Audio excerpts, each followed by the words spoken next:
Hello Kenyans. Today, I want us to discuss issues that are making our aquaculture industry not to grow. We all know that the demand for fish in Kenya is growing day by day, but the supply is not growing. We've had very many farmers into the industry, but the output cannot be compared with the numbers getting in. And that's the reason why today I've precisely decided to talk to our Kenyans who have interest in this industry on the issues that affects the industry and how best they can be handled so that by the end of the day we have a vibrant and a successful industry. Aquaculture, one, before I even mention the points, there's a tendency of treating it as a mere fish farming. But I have to ask our farmers to change the mentality and at least make it sort of a business enterprise so that we have a business mind attached to it. With that said and done, let me go straight. The factors that influences aquaculture and their status in Kenya, and why I'm saying these are the hindrances to the success of aquaculture. The first issue is the production factors and the agro inputs. Here I'm referring to issues like the fish seed, the fish feed, the fertilizers, and all those that goes into the production that is in aquaculture. You will agree with me that yes, we have hatcheries in Kenya, but the numbers are few, so we are unable to supply the market with the quality seed. As a result, some farmers tend to get seed from the wild, thereby either getting the wrong seed or getting the seed plus parasites that will have an impact on their production. As concerns the feeds, there is a big challenge on the availability of affordable quality feed in Kenya. And this is precisely because most of the quality feed are imported. And because of the import duty that is imposed by the government of Kenya, then the cost of this feed becomes too costly, thereby leaving the game only to those with bigger capital. And the status, those who have the interest with the low capital may not manage, and will end up doing the activity using poor quality feed that not only have a higher FCR, it also have a longer production cycle, and the size per unit fish is equally lower. This one makes the whole process very costly. And that's why I want to call upon the government of Kenya and all the players in the industry to find a way of promoting the production of quality feed and seed within the nation. If at all we lack the capacity, then the government should consider removal of levy on the fish feed that are imported. This will reduce the cost and will have production costs going down, which will enable more farmers venture into the enterprise, and in the end we'll get returns and we'll be able to bridge the gap between the demand and supply of fish within the republic. The second aspect is on production practices. What I'm referring to as good production practices. It is a common knowledge that when you key in garbage into your computer, then you expect garbage out from output. Same case applies to aquaculture. You employ poor production practices, then you will get poor output, poor results.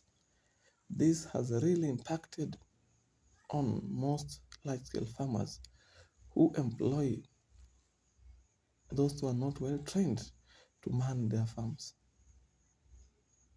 It is our duty to ensure that whoever is managing your farm has the ability to manage the farm using the best production practices that will yield results. However, we are facing a challenge within the Republic.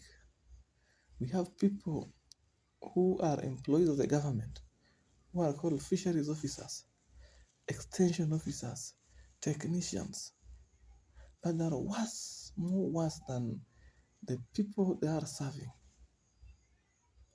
And I really wonder why it's only in this fisheries industry that anybody can come in and become an extension officer. Anybody can come in and become a fisheries officer. Anybody can come and become a fisheries technician, regardless of your background. And I think the government and the State Department should take this very seriously. It's high time that entry into this industry needs to be regulated. We need to have a body that certifies those who are called fisheries professionals, so that before you are called a fisheries officer, then you must have been certified by a professional body, and there have to be minimum requirements, so that when you do extension work, when you're working for a commercial farmer, then you are able to give the right results. But as it is now, we have officers who have never sat in a fisheries class. The only thing they've done is that they've attended seminars after employment. They've been taken through workshops for 2 weeks after employment. So what they know are seminar knowledges. They've not sat in a fisheries class. They've not gone through incubation on how to do the practical fisheries activities. And thus we are relying on. If the graduates from the university needs more than the university classes, and they were there 4 years, how about somebody with, for example, zoology, general agriculture, biochemistry? Then you take him or her for 2 weeks conference, seminar, then you leave 1,000 farmers to be handled by such a person. Honestly, we are lying. This has really impacted on the production negatively, and it has to be looked into with the seriousness it deserves.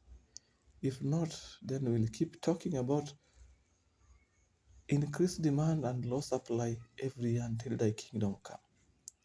We have to take a bold and deliberate step to ensure that those we are employing as the industry service providers are fully baked and meet the requirements to serve the people who are willing to do the production. The third point is on agri-financing. I've tried to look through our country, Kenya, to find a loan product that targets aquaculture production. Believe me, I've not seen. And we all know that for someone to do a meaningful business enterprise, capital is very key, extremely key. And I would say extremely key. Capital is extremely key. But then this capital is not there. You are left there to look for use your salary, do some borrowing with other names here and there that is not targeted towards fish. Or at times you don't get the facility at all. You are left fumbling with how to handle the production cost. And this pushes farmers into shortcuts, looking for cheap inputs, looking for cheap service providers, looking for cheap employees because of lack of capital. And I really call upon the finance sector within the Republic, the banks and the microfinance service providers, to reconsider and to create credit facilities that targets aquaculture. Look at the insurance. There is no zero insurance policy that covers aquaculture production, yet there is for livestock.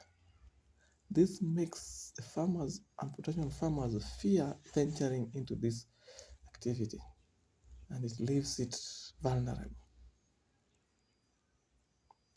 The fourth issue I want to discuss is on post-harvest value creation.